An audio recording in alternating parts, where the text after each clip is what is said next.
రాజద్రోహం case పెట్టి MP రఘురామకృష్ణరాజును లోపలేసి కొట్టారు.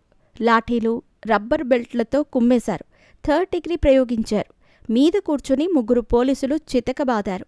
పెద్దలకు ఫోన్ చేసి వీడియో కాల్లో తనను చితక్కొట్టడాన్ని లైవ్ స్ట్రీమింగ్ చేశారు. ఇదిగో చూడండి పాదాలు ఎలా కమిలిపోయాయో. ఇలా అప్పట్లో రఘురామ ఎంతగా మొత్తుకున్నా ఆయన గోడు ఎవరూ వినలేదు. జగన్ పాలనలో అంతగా అరాచకం రాజ్యమేలింది. సుప్రీంకోర్టుకు వెళ్లి తిప్పలు పడితే కానీ అతి కష్టం మీద ఆనాడు ఆయనకు బెయిల్ వచ్చింది. సిబిసిఐడి చెర నుంచి బయటపడి సికింద్రాబాద్ ఆర్మీ హాస్పిటల్లో చికిత్స తీసుకుని బ్రతుకు జీవుడా అని బయటపడ్డారు. కట్ చేస్తే జగన్ పాలన అంతమై కూటమి ప్రభుత్వం కొలువుదీరింది. ఆనాడు తనను కొట్టినా కొట్టించినా ఒక్కొక్కరి పనిపట్టే పనిలో ఉన్నారు ఎమ్మెల్యే రఘురామకృష్ణరాజు. ఈ మొత్తం కేసులో కీలకమైన అంశం ఆయన ఒంటిపై ఉన్న దెబ్బలు. తన పాదాలకు అయిన గాయాలను చూపిస్తూ రఘురామ కొన్ని ఫోటోలు కూడా రిలీజ్ చేశారు. ఆ ఫోటో చూస్తే చిన్నపిల్లలకైనా చెప్పేస్తారు దారుణంగా కొట్టారని. కానీ అప్పటి జీజీహెచ్ సూపరింటెండెంట్ ప్రభావతి మాత్రం రఘురామ శరీరంపై ఎలాంటి గాయాలు లేవని రిపోర్ట్ ఇచ్చారు. ఆమె ఇచ్చిన మెడికల్ రిపోర్ట్తో అప్పట్లో కోర్టులో ఆర్ఆర్ఆర్కి సంబంధించి చాలా ఇబ్బంది ఎదురైంది. సుప్రీంకోర్టులో గట్టిగా వాదిస్తే ఆర్మీ వైద్యులతో మరోసారి టెస్ట్ చేయించారు. ఆర్మీ డాక్టర్లు మాత్రం రఘురామ కాళ్లకు తీవ్ర గాయాలున్నాయని, ఆయన కాలివేలు ఫ్రాక్చర్ అయిందని, పాదాలు కాలిపిక్కలు కమిలిపోయాయని రిపోర్ట్ ఇచ్చారు.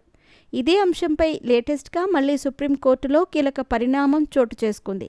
కస్టోడియల్ టార్చర్లో రఘురామకు ఎలాంటి గాయాలు లేవని అప్పుడు నివేదిక ఇచ్చిన జీజీహెచ్ సూపరింటెండెంట్ ప్రభావతి తప్పకుండా దర్యాప్తునకు సహకరించాలని సుప్రీంకోర్టు ఆదేశించింది.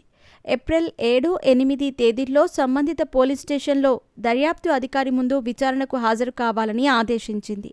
గతంలో ప్రభావతికి విచారణ నుంచి మధ్యంతర ఉపశమనం కల్పించింది సుప్రీం డివిజన్ బెంచ్.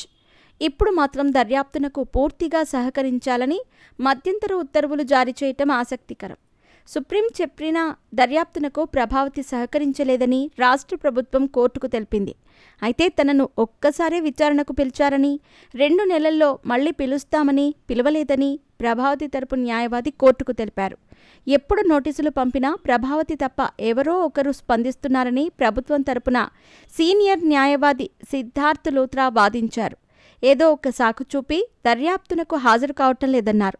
వాదనలు విన్న ధర్మాసనం ప్రభావతి విచారణకు తేదీలు ఫిక్స్ చేసింది.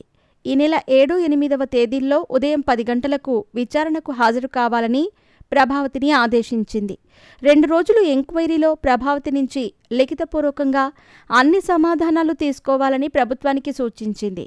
దెబ్బలు స్పష్టంగా కనిపిస్తున్నా రఘురామ ఒంటిపై ఎలాంటి గాయాలు లేవని ఎలా రిపోర్ట్ ఇచ్చారు, ఎందుకు ఇచ్చారు, ఎవరు ఒత్తిడి చేయటం వల్ల అలాంటి తప్పుడు నివేదిక ఇచ్చారు, దీని వెనుక ఎవరున్నారు, ఇలా ప్రతి విషయం కూపీలాగనున్నారు ఏపీ పోలీసులు. మరి విచారణలో ప్రభావతి నిజాలు చెబుతారా? ఆనాటి పెద్దల పేర్లు బయట పెడతారా? చూడాలి మరి.